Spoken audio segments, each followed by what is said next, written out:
Hello and welcome to Technically Analytics. This is F1 Chat.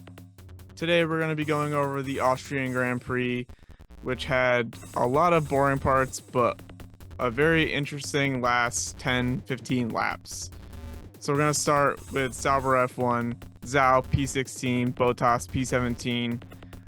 Sauber was slow still, but they had decent pit stops. That's all I'll say about them. I don't have much to say. They were in the race. They were there. But they didn't really do anything crazy. Like I just kind of saw them being passed by the leaders. So yeah, not much to say. Their season is just kind of waiting to be over. And moving on to Williams, we have Albon P15, Sargent P19. Overall, Williams seems to be lacking pace, perhaps from earlier incidents in the season. You know, the whole chassis thing, and then their development just hasn't gone as well as they would have expected it to. So yeah, they're not looking too good. They kind of had a turd season so far. So yeah, it's unfortunate. I thought they were going to be good too. I really did. So moving on, we have Alpine, Ocon P12, Gasly P10, 1 point. Alpine's pace has actually improved this season. They're getting into Q3 now. But the problem is that they, once again, had a fight between Ocon and Gasly near the end, or that nearly ended in tears, I should say. And at the end of the day, Gasly got a point. So, I mean, I guess it worked out in some way. Ocon pushed Gasly off, and then they fought again, almost crashed into each other. Every time they get close to each other, it's like, oh boy, are they gonna crash? Are they gonna try to kill each other? And yeah, it almost happened again for the how many of time. And then there's one point where Alonso was in there too, and I was like, oh boy, these three. And then of course the commentators picked up on that right away. They were like, oh, Alonso, Ocon's former teammate. It's like, yep, this guy just has so many enemies, man. So we're moving on to Haas. K-Mag P8, 4 points. Hulk P6, 8 points. Haas has their best result of the season. With chaos at the front, they managed to get both drivers in the points. Really good. Haas is actually looking great this season. They already surpassed their 2023 point total in this race alone. So they had 12 points last year in total, and they already got 12 points this race alone. So Haas is looking really good. It's encouraging for them. I mean, they thought they would be last in the championship, and they're not last. They're still holding on to that, what is it, 7th place or whatever. So good for them. I mean, I'm hoping they can move forward even more, because that'd be interesting to see. So good for them. I mean, this is a really good result. I mean, thanks to Norris and Verstappen, of course, but they were right there anyway. Like, they were right around the points anyway. So this is good to see. Moving on to V-Carb Racing Bulls. Ricardo P9, 2 points. Sonoda P14.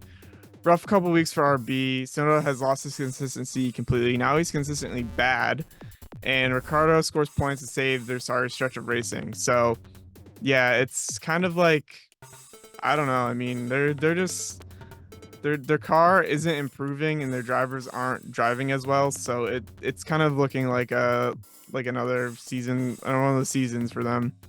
Kind of like Williams, kind of like all the other teams in the back. Like, they're just struggling for pace. This is F1B down here, so yeah, it's tough. And moving on, we have Aston Martin, Alonso P18, Stroll P13.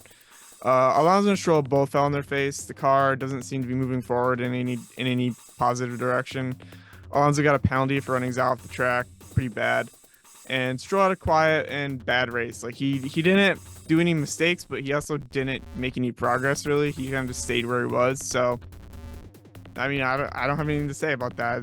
They're just not going anywhere. They're still somehow in 4th, which is impressive, but, you know.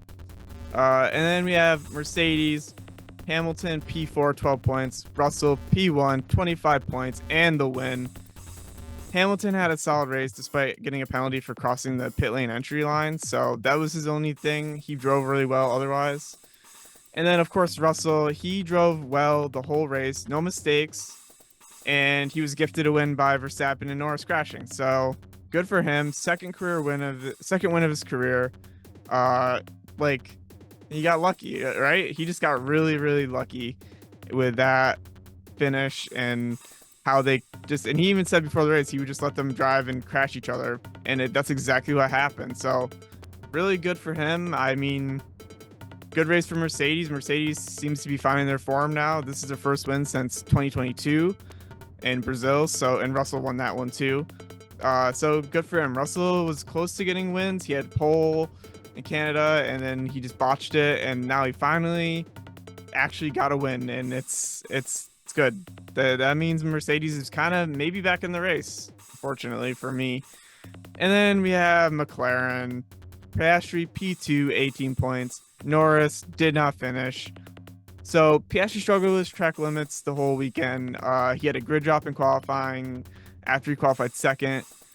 And then he managed to get through the chaos to get to second place in the race. And he also had a great sprint where he finished second. So Piastri had a great weekend overall. Like, that's like what, 7 plus 18? That's 25 points? Or no. Yeah, 25 points, I think. So yeah, that's a great weekend for him. Great job for him. He drove well in the race for the most part. I mean, he had that beautiful pass on Perez, which I loved. And then we have to get to Norris. Now, you might be surprised. I'm a big McLaren fan. I love Norris and all that, but he was sloppy in his fight with Verstappen, okay? It's easy to blame Verstappen for the DNF because, at the end of the day, Norris's skill level isn't there in wheel-to-wheel despite the faster car, but Norris was just sloppy. Like, I understand, like, Verstappen probably should have been a little more fair on defense when he's moving, late and stuff like that and pushing him off the track. But, like, and I understand where he's coming from, but at the end of the day, Norris should have just been more careful and tried to, be a little more neat with his passes. Like, that's all I'm saying. So I don't necessarily blame anybody I don't blame either one of them more for what happened, but I think Norris could have done better than that, and he needs to improve his wheel-to-wheel driving skills, just like Verstappen. Like, it just wasn't good, man. Just wasn't good. So next we have Ferrari. So Ferrari is Sainz P3, 15 points. Leclerc P11. Sainz kept it clean except for the beginning of the race, but with the chaos in front, he managed to get a podium. So that's very good for him.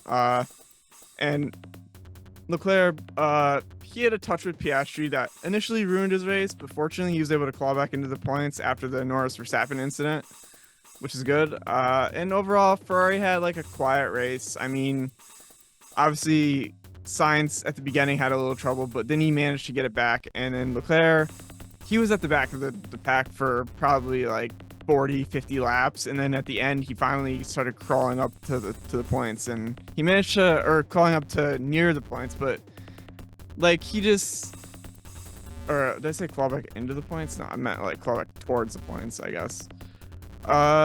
So overall, kind of a disappointing race for Ferrari. I think Leclerc could have fought at the front too, but yeah, it is what it is. And then Red Bull, Perez P7, 6 points. Verstappen P5, 10 points. So Verstappen, like I said with Norris, he drove well early on, but when he came under pressure from Norris, he started driving similar to his 2021 style. Just think of like Lewis Hamilton and him in that Abu Dhabi race at the end where he won the championship. Verstappen is the best driver on the grid unless he's under pressure, and I think that's obvious because he was moving under braking, he played bad defense, it led to punctures for both drivers, and he ruined Norris's race and his own. So 10-second penalty that he got for causing a collision was useless. He dropped no places. He had 12-second gap to, I think it was Hulkenberg. And, like, I think he's known to do this, so it's not surprising to see him do what he did, but that's just what happens. I mean, that's the kind of guy he is, and I guess it didn't work out for either of them, even though Verstappen was able to stay in the race. That's what kind of makes me mad, but at the same time, like, Norris didn't deserve it either, so they got what they got. Perez, he continues to struggle in this run of European races. He finished nearly 25 seconds behind Verstappen, even after their crash and puncture. So, yeah, it's kind of, Perez has just struggled in European races for the past couple years, and I don't know what it is. I can't figure it out. No one can. So it's just weird. Anyway, that was the Austrian Grand Prix. quite a banger, actually. Really liked this race, especially at the end. It was pretty boring up until that point, up until Norris started fighting with Verstappen after 7 tires kind of went out, and then he had to pit. So yeah, it was a good race. Looking forward to Silverstone next week. Tune in next week. Make sure to like and subscribe for more F1 chat.